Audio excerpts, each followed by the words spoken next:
Okay, we're starting thermodynamics, and you guys saw this can get crushed in my small water, in my cold water. What crushed the can? Was it a pulling in from the vacuum on the inside? No. If I tried to do this experiment on the moon, where there's no air, would it work? No, because nothing would happen. So it's the pressure of the air that you're under right now that crushes the can. 1 atmosphere is about 100,000 pascals, which is, a pascal is a Newton per square meter pushing on us down right now. Okay. The energy inside the gas, this is internal energy.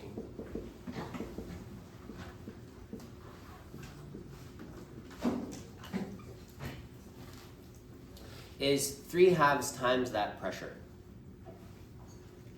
There's a reason that it's 3/2. It's like because there's 3 dimensions or something like that. This is pressure in pascals.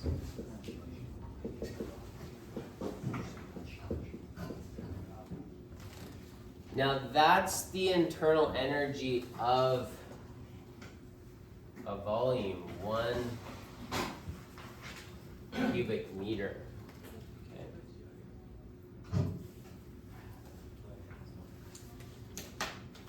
And of course, if we have 2 cubic meters, so we were imagining a cube like this, 1 cubic meter. So if you imagine that box, if you just multiply the pressure inside that box by 3/2, you'll have the internal energy of the thing. If we have more than 1, you just multiply it by the number of cubes.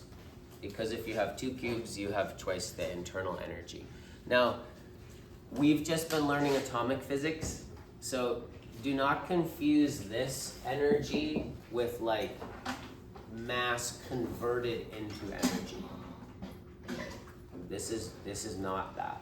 This is just the kinetic energy of all the particles in the gas. Okay.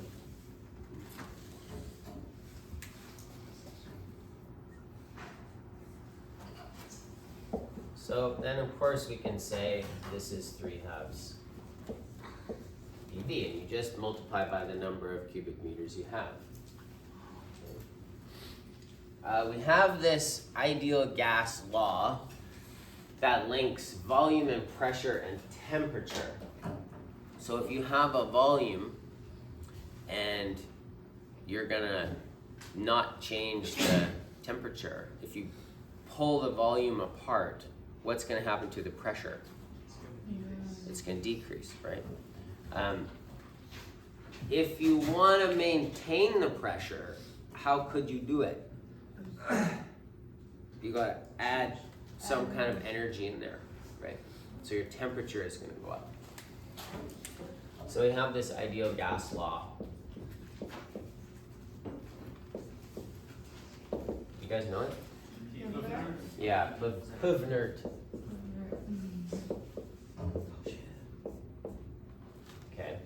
That tells you that if we increase the volume and keep the pressure the same, the temperature has to go up. Bless you. We have to do that, we have to add some heat, right? Temperature is an interesting concept, right? This is volume, by the way, in cubic meters. Is that the same as liters? No, a liter is. Have I told you about the SI units and where they come from? No. You guys know? Okay, really quick, because we don't have much time, because I want to give you study time. Back in the day, there was these farmers. Where were the first farmers, do you think? Ireland? No. Middle East. Africa. In a dank river valley called the Nile. Oh. We think. Egypt. Yes, Egypt. And there was like people started, at first we were chasing around our food, and then we figured, forget about that. We're gonna stop and we're gonna sit here and grow some grass, and that'll be good. And then we won't have to move around all the time. And then more people came because they were like, this is a good idea, let's move here. And so more people coming, more food, and then you pile up the food. I got lots of food. You need food, I'll trade you something for something else. And then you have society, and then the very first measurements were because of taxes, right? There's two things certain about life. What are the two things? Death and taxes. Gravity's not certain. Gravity's far from certain. Maybe the speed of light, I don't know. You have farmers, and you have to tax the farmer as much as you can without killing him, right? That's what the Pharaoh is gonna do. Because by the way, you're growing all this food and then people come and steal it, right? And the Pharaoh's like, don't worry, I got you. Me and my homies, we're gonna protect you. We got spears and stuff, right? We can protect you, we'll keep the food, and everyone will be good. But I'm gonna make you pay for the spears and feed my army. And at first, it's like, yeah, that's a fair deal. So you give them some stuff, and then they're like, I want more. Why? Because I have the spears, and you're gonna do it, right? And so then but you can't kill the guy, right? You can't tax him too much. So you have to tax him proportional to the size of his farm, right? So somebody goes to the farm and they go, ding, ding, ding. And they walk, and then the next guy comes and he's super tall, and he's like, yeah, your thing is this many, right? What's the problem? It's subjective. Everybody's stride is the same. So you go, well, I'll just walk on my feet, right? You go like this with your feet, and you go, what's the problem then? Different sized feet. So you gotta pick one person's foot. Who did we pick? The Pharaoh's foot, right? That was the first referent, we think. So feet, which we still use, not us, because we're not silly, but in some places they still use feet. Hold up your thumb. The width of the king's thumb in England is where 1 inch comes from. An inch is the width of your thumb. So you have feet and inches, and those are horrible units to work with. I've done a lot of construction, and in construction you use feet and inches. And it's like, how long is, I remember when I was like a kid, and it's like 3.5 feet and a little bit, right? My dad is like, what do you mean a little bit? Well, it's 72.5 inches and a smidge, right? So you got to go down to like 30 seconds or whatever and it's horrible. So there were some French people, and the French people were like, we do not like the system. This is terrible, right? We make a nicer system. It's a very nice, right? And we call it the Système International. Everyone say that. Système International. What is the anagram for Système International? SI. So SI units is metric. That's what we use. It is based on this. I'm not going to fill this up with water because it leaks. But if you filled up this cube, one of my students made this for me this year. If somebody could fix it from leaking, that would be great. This is 10 centimeters by 10 centimeters by 10 centimeters. That weighs exactly 1 kilogram if it's water. It's also exactly 1 liter. How many cubic centimeters? 1,000. 10 by 10 by 10 is 1,000, right? So 1,000 cubic centimeters is 1 liter. 1 milliliter is 1 cubic centimeter. Yes? And the whole mass of this is 1 kilogram, as Jordan aptly said, and the mass of 1 milliliter is 1 gram. We base it on water, because everybody has access to water. If you don't have water, you got bigger problems. If I light a match underneath this, and I put energy into it, if I put 1 calorie of energy, calorie with a capital C, which is really a kilocalorie. That's how they cheat us on the cereal box, right? They name the calories, but they're capital C, so that's a kilocalorie, really. If I put 1 kilocalorie of energy in here, that is equal to 4,184 joules, which will rise this water, bless you, how much? 1 degree Celsius, which is the same as 1 degree Kelvin.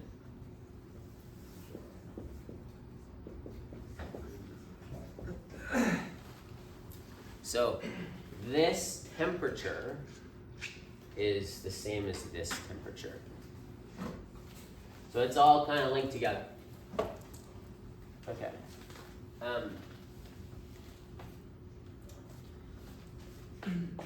If you hold the temperature constant, the pressure and the volume will be a relationship like that, right?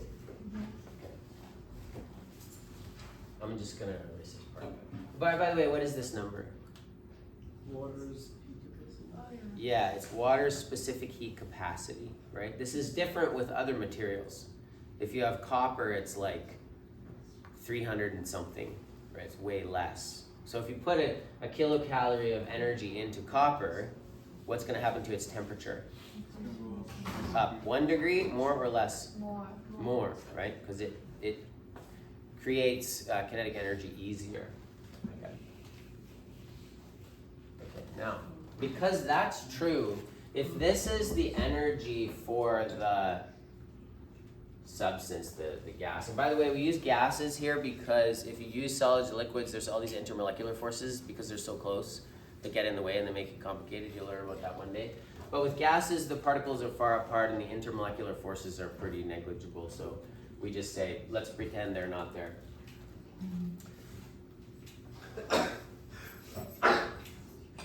If that's true, and this is true, what will that also equal?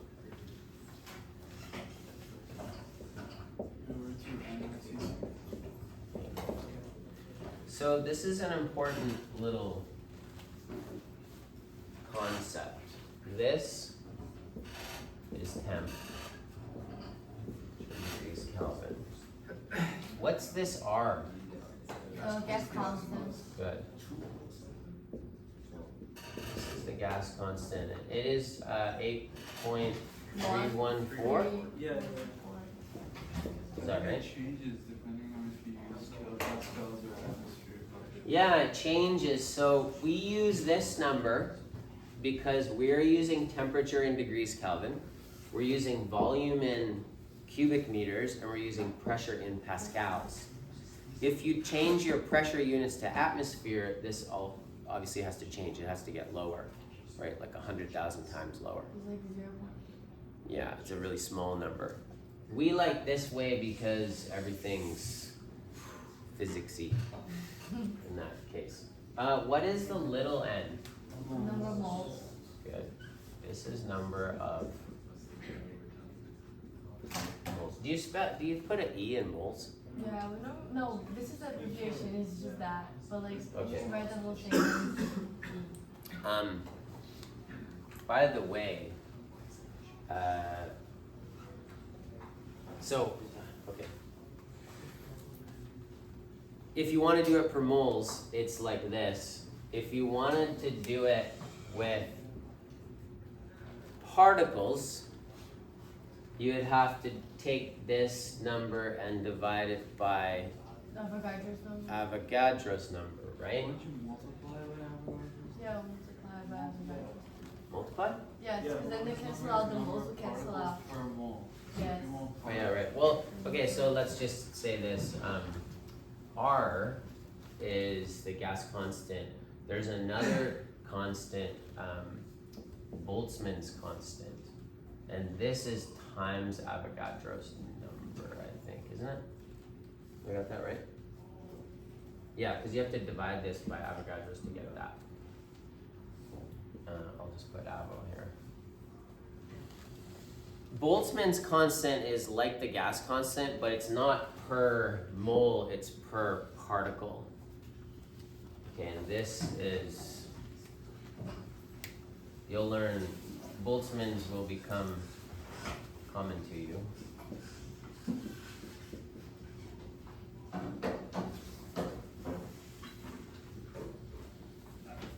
And that's 1.38 times 10 to the negative 23. Jordan, why is the number 23 significant? Negative 23, it's 6.02 times 10 to the 23. No, 23 was Michael Jordan's number. Oh, that's right. And he bolted across the court, so Boltzmann's constant is minus 23. If you multiply this by Avogadro's, I think you get that. Should we confirm that? Let's do it. Try it. You do get that. Did you get that? Did you do it already? Yeah, it's like. Well, because this You already is know. negative 23 and 6 times 1.38. Makes intuitive sense to you? Yeah. Okay, that's good. Yeah.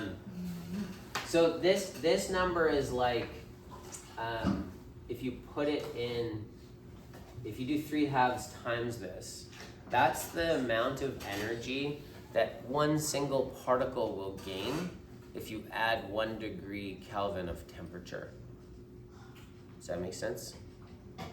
So if you imagine one particle flying around and you just give it 1 degree of extra temperature, it will gain 3/2 times that amount of energy. Okay, so this can also equal, okay, help me with this. If this is R times N, number of moles, then this would be like number of particles times kBT, right? Does that make sense? Yeah. Yes. Because this is KB over, or that over NA, so N over NA is like the number of particles times KB. So this is all energy of the system. So if you have a container of gas, you can find its energy with any of these three. 3/2 PV, 3/2 nRT, or 3/2 NKBT. That's number of particles, this is number of moles. Make sense so far? Okay. Turn to the person beside you and tell them, knowing these things here, just look at these. If, let's say we keep the amount of gas the same, and we keep all other variables the same except for one, how is it going to change the energy? So if we increase or decrease pressure, hold everything else constant, increase or decrease volume, or increase or decrease temperature, tell the person beside you.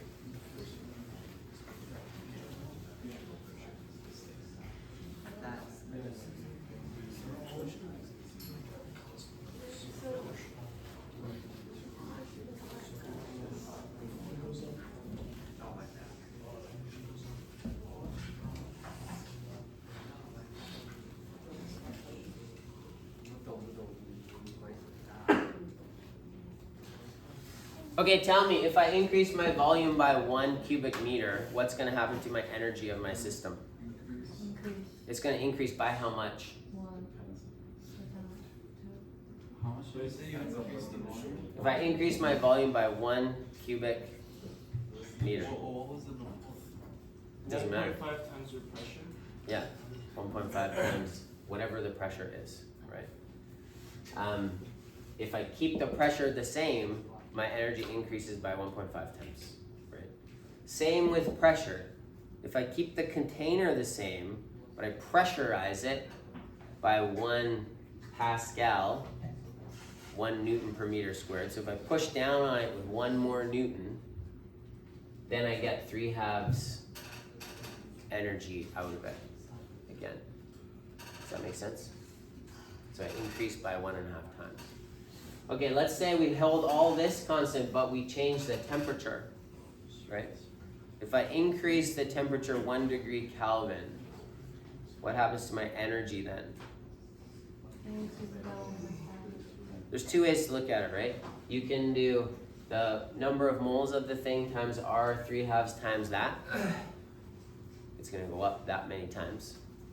Or you can have NKB times 3/2. That many times. So it's all increasing and it's all decreasing. Right? Okay, now change these here. Let's just say we have basically three variables, right? We have pressure, we have volume, and we have temperature. We also have one other thing, and that is Q. What is Q? Heat, thermal Good. energy. Q is heat. It's not internal energy. It's the transfer of energy into or out of the system, right? So we have different changes that can happen.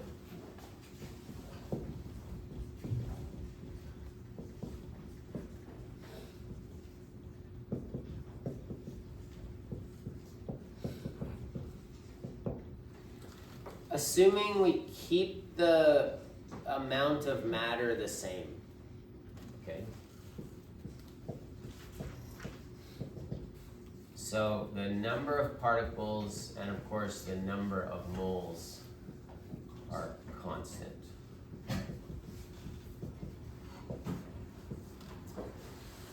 What happens if what's the relationship between pressure and volume if we keep the temperature constant? Jordan's going like this for you. Yeah. So we call this isothermal. An isothermal change is T is constant.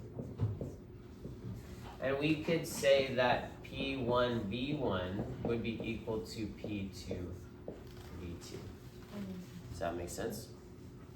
That's an isothermal change. And you can see where this is going, right? What if I keep the pressure constant? We call that isobaric.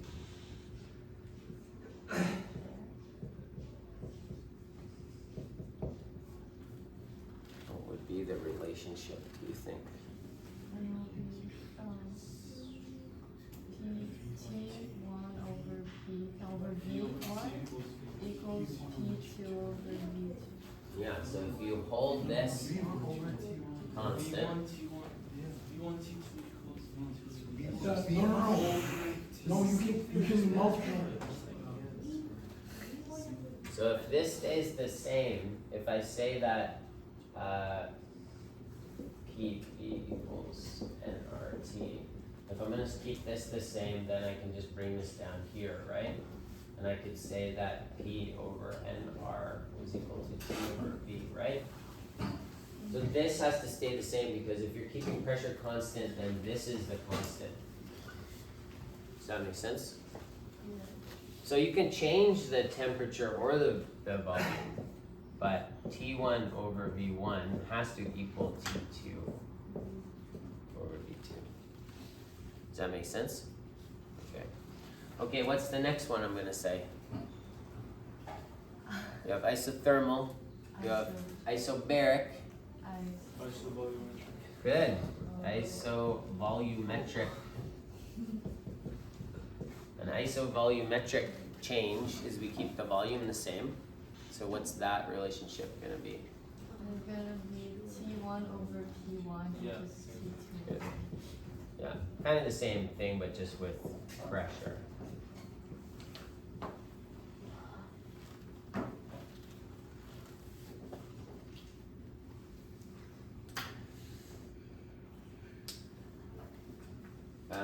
And then there's a weird one that's called adiabatic.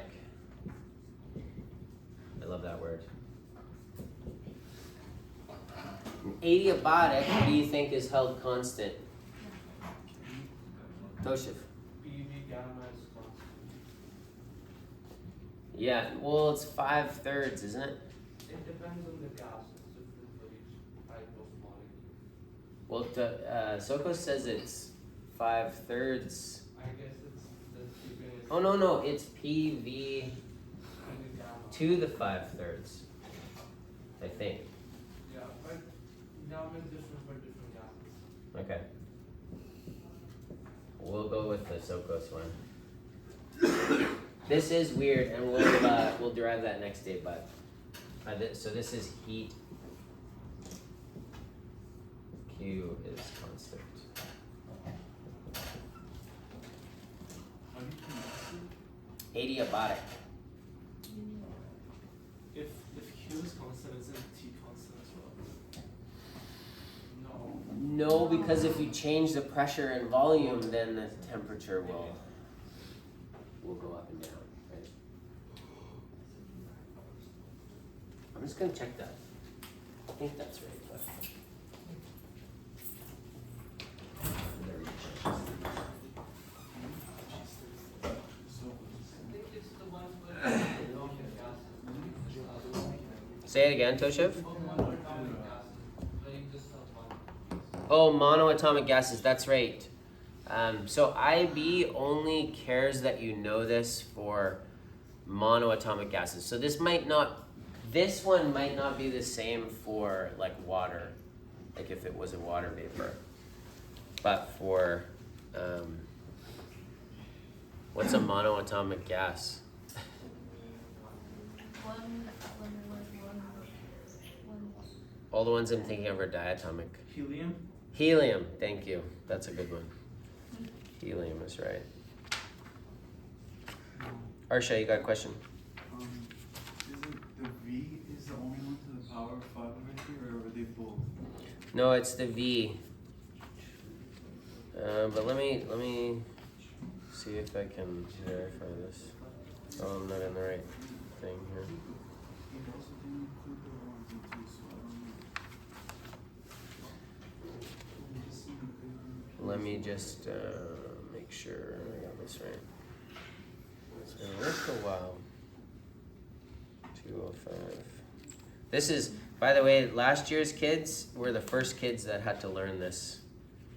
There was no thermodynamics in physics before. They had the gas law, but we would leave that to the chemists. Yeah, I'm right. So this is P1, V1, but the V is to the 5/3. And then P2, V2, but the V is to the 5/3. It's an interesting derivation for that one.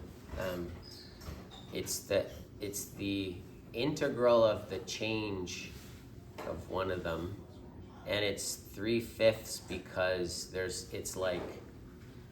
it's like a half and a whole. And you put them together, but then you have to integrate. It's interesting, but you don't need to know it right now. Okay, what time is it? How am I doing? Okay, you guys got a test in a little while, so I'm gonna leave it at that for today. And we'll carry on with the thermodynamics. Here's what I want you to do with your mind right now. Just pay attention for 1 sec. What we just learned, sometimes I tell you to forget about things. I don't want you to forget about this. I want you to think about it. And it sounds weird, but I'll bet you if you're thinking about this while you're writing your test, you can do better on your test. Because you don't want to think too much during this test. That's for Toshiv. Toshiv, don't think too much. Is this test easy or hard? Well, I think so.